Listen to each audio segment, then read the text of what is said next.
रेखा के पिता दिल्ली में किसी तरह अपने और अपने परिवार का पेट पाल रहे थे, पर एक दिन। अरे रमेश, तुम्हारी बेटी के तो समझो भाग्य ही खुल गए। वकील लड़के का रिश्ता आया है। अरे वाह, कब करना चाहते हैं शादी? वो लोग तो जल्द से जल्द ही करेंगे। बाकी शाम को मैंने रेखा को देखने के लिए बुला लिया है।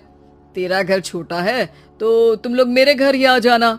राकेश और उसकी बीवी सारी तैयारी के साथ रोहित और रेखा की शादी कर देते हैं।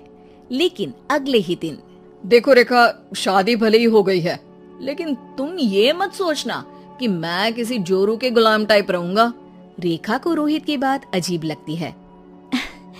मैं ये तो सोच भी नहीं सकती और ना ही चाहती हूँ, लेकिन शादी के अगले ही दिन इस तरह की बात की उम्मीद भी नहीं थी।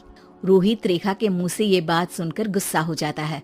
अरे, काफी जबान भी चला लेती हो। माँ ने सिखाया नहीं कि पति से कैसे बात करते हैं? रेखा अब चुप रहने में ही भलाई समझती है। रेखा, जल्दी से नाश्ता तैयार कर लो। आज पहला दिन है, सारे काम तुम्हें समझा दूंगी।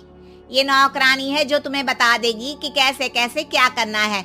फिर इसकी कल से छुट्टी है। रेखा भी ससुराल में जी जान लगाकर काम करने लगती है। खाली समय मिलता तो पति के वकालत की किताब उठाकर पढ़ने लगती। ये क्या, जब देखो तब पढ़ती रहती है। अच्छा सुन, कल पिता के घर से 20,000 रुपए लेकर आना।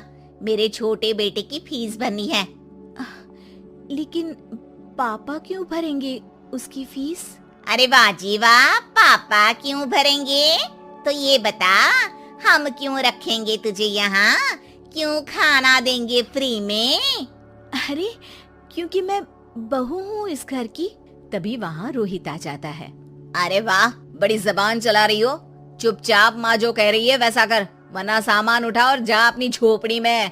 बेचारी रेखा क्या करती, पिता के घर जाती है, उनको सारा हाल बताती है। पिता भी जैसे तैसे पैसों का इंतजाम कर बेटी को ससुराल के लिए विदा करते हैं। देखा, अब कहाँ से आए पैसे?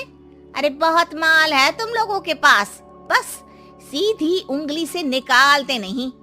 नहीं नहीं माँ, पापा ने अपनी मोटरसाइकिल बेचकर पैसों का इंतजाम किया है। पता नहीं अब वो ऑफिस कैसे जाएंगे। अरे वाह भाई, ये भी हम सोचे। खैर, जैसे तैसे दिन बीतते हैं। रेखा जहाँ एक प्यारे से बेटे की माँ बनती है, तो वहीं उसका वकालत की किताब में ज्ञान और गहराता जाता है। हे भगवान, बुरे फंसे। ये केस तो लगता है कि मैं हार ही जाऊंगा। देखिए, मैंने आपकी इस केस की फाइल पढ़ी थी। इस केस को जीतना बहुत ही आसान है। वाह भाई वाह, यहाँ वकालत की डिग्री लेकर भी मैं समझ नहीं पा रहा हूँ, और तुमने रोटी बनाते बनाते ही केस समझ लिया। अरे जाओ जाओ, जाकर मुन्ने को संभालो। केस मैं संभालूंगा।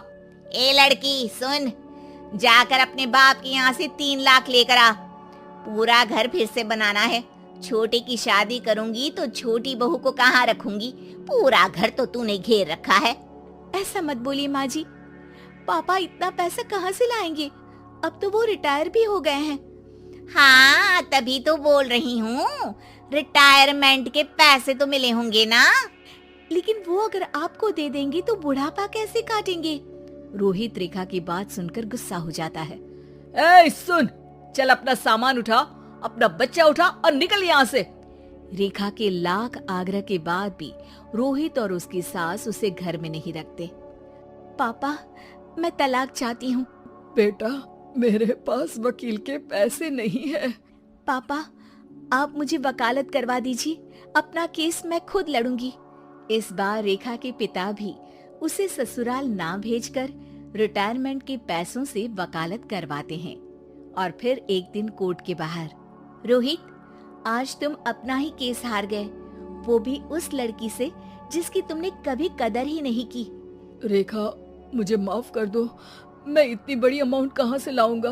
मैं हर महीने पैसे नहीं दे सकता तुमको। पैसे वहीं से लाना जहाँ से तुम मेरे पापा को लाने के लिए मजबूर करते थे। एक पिता अपनी बेटी की शादी उसकी खुशहाली के लिए करता है, ना कि सारी जिंदगी कर्जदार बनने के लिए। अरे, मेरे ही बेटे की किताब पढ़ पढ़कर ज्ञान बांट रही हो। वकालत की किताब तो ससुराल में ही पड़ी थी ना। बिल्कुल, यहाँ मेरी गलती रही। जिस पैसे से मैंने इसकी शादी की थी, मुझे वो पैसे पहले इसकी पढ़ाई में लगाना चाहिए था। और आज रेखा एक जानी मानी वकील के रूप में काम कर रही है।